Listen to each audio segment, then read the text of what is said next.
Hi, I'm Greg Hunter. This is the weekly news wrap up for Friday, October 9th, 2015. It's the WNW 211.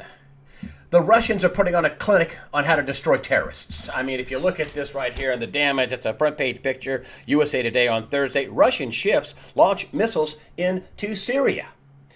This is a well-planned, highly complicated job, well-funded job to destroy ISIS, and they've started with a bang. And I want to just let you know about this missile launch that I want to talk about, which you really can't appreciate how well it's done. Here is the Caspian Sea. Up here is Russia. Here's the Caspian Sea. Russia has ports. I think Crimea's port is on the Caspian Sea or the Black Sea. Anyway, but this is a sea that Russia is bordering with. They send ships down here and they shoot across Iran, and they shoot across Iraq, and they hit eastern Syria. 26 cruise type missiles that just fired off the ships up here in the Caspian Sea go across two countries and more than 900 miles and hit targets in eastern Syria. Now, listen, you don't launch that kind of an attack unless you have forward observers, special forces, people with lasers, coordinates, dialing in these missiles. These are what my friend of mine who I talked to says they're probably $1 million a piece. They have maybe a ton of high explosives. They're expensive. They're like cruise missiles, fly close to the ground, and they can vector them into targets. Very devastating, very destructive, and they destroyed things like ammunition dumps and supplies and training grounds and things like that. There's no way that an attack that big at $1 million a piece, spent $26 million within a few minutes right there. No way that's pulled off without Russian special forces forward observers. And then you look at all the other troops that Russia has brought in. Now, they're not going to use ground forces in the assault, but, they brought helicopter gunships, they brought jets, they brought supplies. They're going to protect all that stuff. The Iranians are also helping the Russians, along with, their subpart, the people, their proxies, Hezbollah. Now, this is serious stuff in the Middle East. Putin is saying, hey, listen, we're going to protect. This is of vital importance to Russia.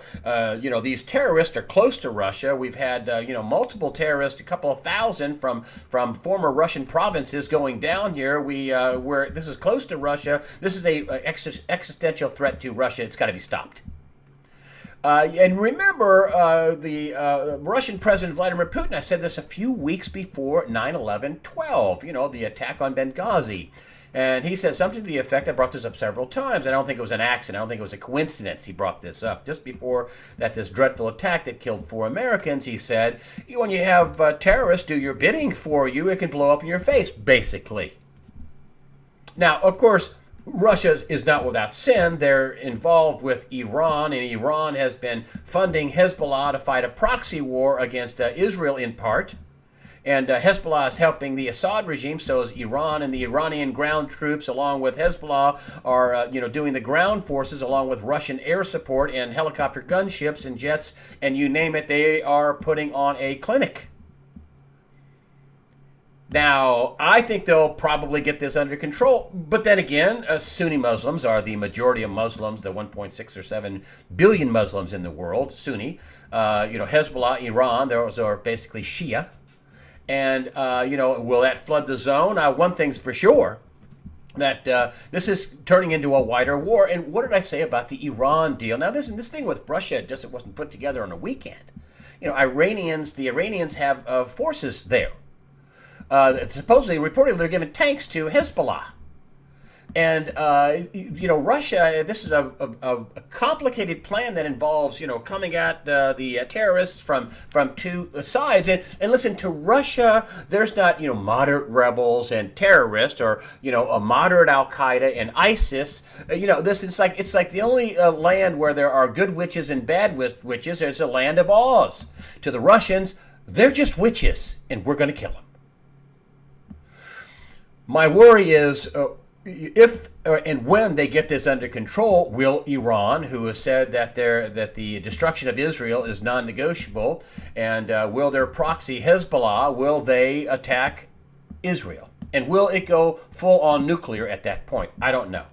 But I said for the longest time that the Iranian deal with the U.S. to curtail their nuclear program was going to lead to wider war. And shazam, we've got wider war. And I just wonder if, Kerry and the Obama administration, wink, wink, nod, nod, we don't care what you do. Go ahead and knock them out. I don't know.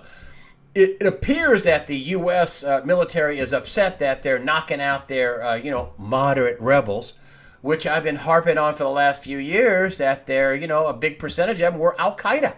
Widely reported in the foreign press. Even Kerry admitted, well, it's not 50%. That's one report from of overseas press. I said, well, maybe, 20, 25%. Like, what? You're arming Al-Qaeda. They're all witches. There's not good ones and bad ones. So the headline is it's ramping up and spinning out of control, not dying down, not by a long shot. I don't know how else to say this, but the economy sucks. The global economy is dreadful, and there's not enough lipstick to put on that pig to make it look better. I had one commenter, actually a guy sent me an email and says, I like your stuff. It's nice. I'm not going to disclose who he is. But he said, couldn't you have some moderates, some people with a more moderate view instead of doom and gloom? And to that I say, there's no moderate truth. There's no moderate story. There's black and there's white. In this case, the economy is either good or it is not. And in this case, it is not. If somebody wants a moderate view, go turn on CNBC. They're flailing. If you want to know the truth, I'll give you the truth. And the truth is dreadful. Here's just some headlines just from this week. Let me just read along with me. Let's start up here.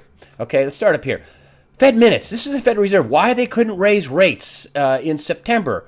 And they're worried about slower global growth. Worried about China imploding. And then next up, here we have FOMC. This is the Federal Reserve Open Market Committee. They confirmed the economy not ready for rate hike this year. Whatever we've been told over and over again, we have a so-called recovery. Oh, not a recovery. Oh, and about global risk, inflation. Then we have global risk. And then next up here, it's time for, this is from the Fed. This is, Kocherlakota. I hope I'm saying his name right. Fed president or Fed governor. Time for negative interest rates. Yeah, we want to just take your money outright from the bank. And then next up here, this is Deutsche Bank, who's been in big trouble. They've had big losses, I have $7 billion or something. And this is day after Deutsche Bank admits all is well. Swiss giant Credit Suisse admits it needs more cash. All is not well, I should say, up here. All is not well. This is Deutsche Bank admitting all is not well. These are big banks. I mean, Deutsche Bank has this huge derivative exposure of more than $70 trillion, and they're admitting all is not well. And then, Credit Suisse admit, we need more cash. And this has never been fixed. Dr. Mark Faber, PhD in economics. Now, listen, he's not a perma bear. Back in 2009, I remember him saying in March of 2009, buy stocks, they're going to go up. He was right. Well, now look what he's saying. 1987-like crash or lower long-term slide slope of hope. A sliding slope of hope. Longer-term sliding slope of hope or 1987's like crash. Well, maybe we might have both. And then down here, this is the Chinese bankers. I would say, don't worry, says Chinese central banker. Of course, as we know, China's been in deep trouble. They've had big 40% sell-offs in their markets. They got big liquidity problem, big debt problem. Also, as central bank says, world economy is looking grim. They're not saying this for fun, folks. I mean, they're stating what is so obvious at this point, that, basically they're setting up that if something goes wrong, well, we told you. And then finally, the last headline. This is just a few headlines I cut and pasted on a piece of paper. China, Russia, Norway, Brazil, Taiwan, dumping U.S. treasuries. And in this story, they're dumping, $123 billion. That's in the treasury market. That's a drop in the bucket in terms of trillions of dollars. But the headline's still the same. Big buyers of U.S. treasuries are selling them. Who's buying that junk? Is the Fed forced to liquidate that debt? Probably. What happens if more and more people sell? Are they doing it to punish America? Probably not. Are they doing it because they need the money? Probably so. So the headlines are dreadful. And this was just this week. This is the last few days. The headlines are awful. The math is terrible. I interviewed John Williams, who will be up on Sunday. And, he does shadowstats.com. He's an economist, is the founder of shadowstats.com. He does what I call the real numbers, the un-gimmicked numbers. And he says, just if you look at it on a chart, just one big slide. And that's what he's been forecasting. Slide, slide, slide, slide, slide. So either the folks at the Fed or the powers that be will start printing crazy amounts of money, or people will run out of treasury bonds, they'll liquidate their debt, the dollar will slide. He says ultimately, whether we have hyperinflation this year or next year, he's pushed it back from 14 to 15. It may get pushed into 16, but he says, listen, my long-term trend, minus timing, is still the same. Not that long-term. He thinks at some point the dollar's going to bust. Dollar's going to bust, according to John Williams. You won't want to miss it. It'll be an early Sunday release this coming Sunday. You will not want to miss it. And then also, I just wanted to bring up this. This is the labor participation rate. And just, picture's worth 1,000 words. Look at that. This is from 2002 over here. And it just, it just, right here, just down tonight. What, 94 million people? Now, some people will say, well, that's, retired people and school teachers and things like that. John Williams says, listen, that's a lot of people that don't have work. This is nearly a third of the U.S. population. This is not a growth story. I also, just anecdotal information, I got a friend of mine who's a manager of a big chain restaurant. And I was eating lunch, and this person said, I have an interview to do. She came back, and I said, well, how's it going? She said, the good thing about the economy is that I can, I have my pick for people. And, I have a pretty big turnover rate, as it's a restaurant. But he says, I have my pick. I can pick, who I want and get the best people out there. And she says to me, they say that you can always get a job at McDonald's. And you know what this manager told me at this big restaurant? She's, no, you cannot. Those jobs aren't there, and if they are, they're not easy to get because they're doing just what I'm doing, picking over whoever's there. You got a felony? Yeah, no. You got you don't have a high school diploma? Yeah, you're done. So the jobs are not there, not even at McDonald's. So the economy is dreadful, and it is sinking, and it is not getting better, and there is no rainbow that's going to, it's bottomed out and we're on our way back up. No, it's not. Which brings me to my dovetail into my next story, which I was stunned when I saw this. I saw this, last Sunday, the preview of the headline USA Today, and that is, read this: Ben Bernanke, more executives should have been jailed. Bankers is what he's talking about. More executives should have been bailed. Should have been jailed. More bankers should have been jailed, is what Ben Bernanke said. He wrote a new book called The Courage to Lead. Ben S. Bernanke, The Courage to Act. His book ought to be retitled The Courage to Bail Out Your Banking Buddies. And then write a revisionist history book that says what I did really created jobs, which is total BS. Now, think about that, folks. I've been telling you, and I've had interviews, for example, with William Black, who's professor of economics, professor of law, expert in white-collar crime, former RTC, Resolution Trust regulator, who says, we have felons at the top of our biggest financial institutions. What did Ben Bernanke say? Whoops. Confirmation. I've been saying that there's been massive crime. You look at all the stories where it's documented. Massive crime. I'd say nothing has changed much. The same crooks are their proteges that were at the top of the banks. A lot of the top bankers in '08 are still there. Some have moved on, but then their proteges and the people, it just take one person at a huge bank to commit crime. It takes several. They're all there. We don't have markets. We have a rigged, illegal casino going on in stocks and bonds and currencies and gold and silver, and we just have criminal activity. And Ben Bernanke basically framed that up nicely for us, didn't he? Yeah. More execs. No, they said execs. Bankers. And, Ben Bernanke could have said, more of these bankers should go to jail. He could have said that before the statute of limitations ran out. Now, couldn't he have? But he didn't. He waited until it ran out. And then, acts like, more executives, more bankers should have gone to jail. That's rich. And that's one of the big hurdles of the economy. I'm a capitalist. I don't like a lot of regulations. And you know what? If we would have taken these people to receivership, used the Federal Reserve's big money printing ability, it would have cost us $6, $7, $8 trillion. Could have protected all the depositors, all the cash flow. Bondholders would have taken a huge haircut. Stockholders would have been decimated. Tough. You made a bad investment. But we would have protected our capital base, the savers in this country. We wouldn't have to have gone to QE 1, 2, 3, 4. We'd have QE 1, then that would be protect the capital base. That's it. Done. Everybody else, bye. You're gone. Toast. We didn't do that. And if we had bankruptcy as a cornerstone of capitalism, what a great regulatory tool. Oh, you messed up? Oh, you lose all your assets, and instead of Lloyd Blankfein at Goldman Sachs becoming a billionaire, which is what this did. We bailed out the people at the top, and we told all the people at the bottom to basically kiss off.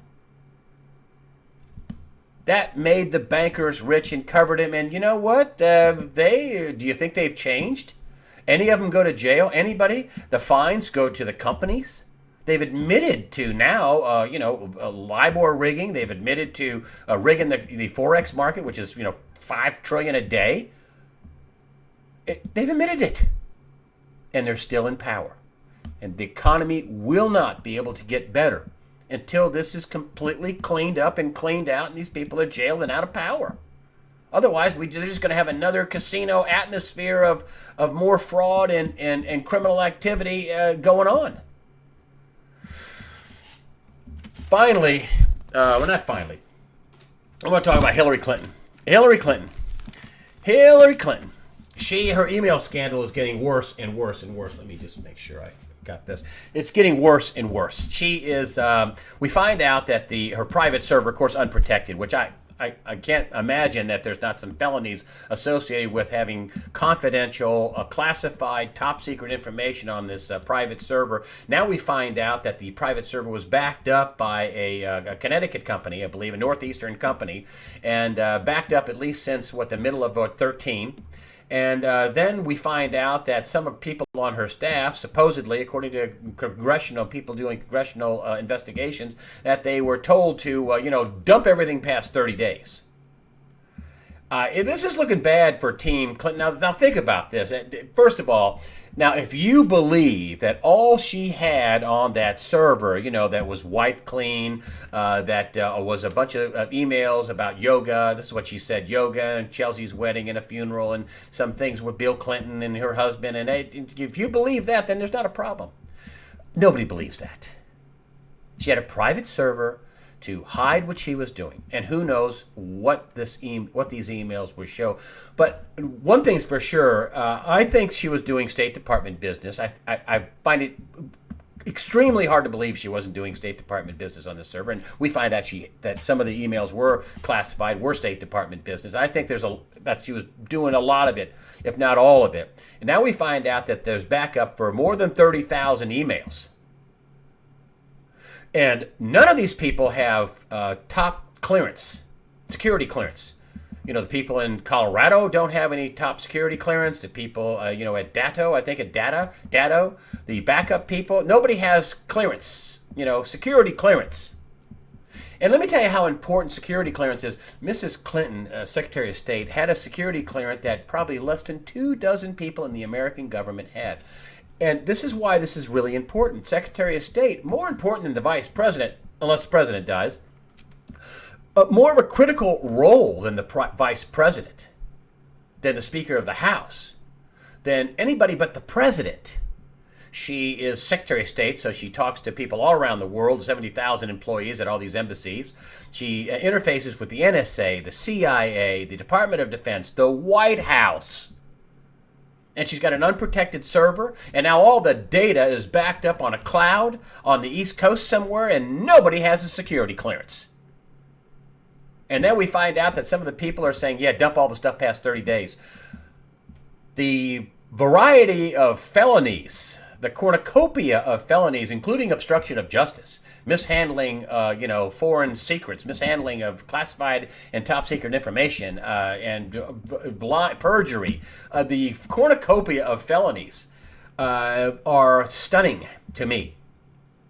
And the people that have been doing her bidding, I just think the next move is going to be the FBI is going to go into Mrs. Clinton's office and start taking her staff members and the people that used to work for her and saying, you're going to get 10, 15, 20 years in jail unless you sing, unless you start talking.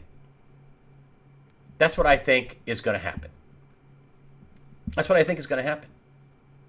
And I've said for months, long before there was even a Republican candidate that was going to go against her, that she basically beat all Republicans, any Republican in the field. I said, you won't be president. She will not be president. People are going to get tired of the drama. Things are going to happen. She's not going to be president. And what's happening? This email scandal. I think felonies have been committed by Team Clinton, if not Clinton herself. I mean, who else would say, hey, I want a private server if it wasn't for Hillary Clinton?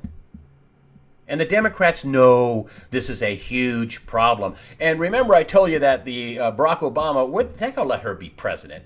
They hate each other. Well documented in the book Blood Feud, they hate each other, the Clintons and the Obamas.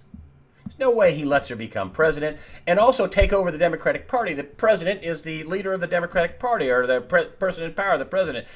George Bush was basically the leader of the Republican Party when he was in office. There's no way he lets her take over the presidency, the Justice Department, the IRS, and take over the Democratic Party. No way.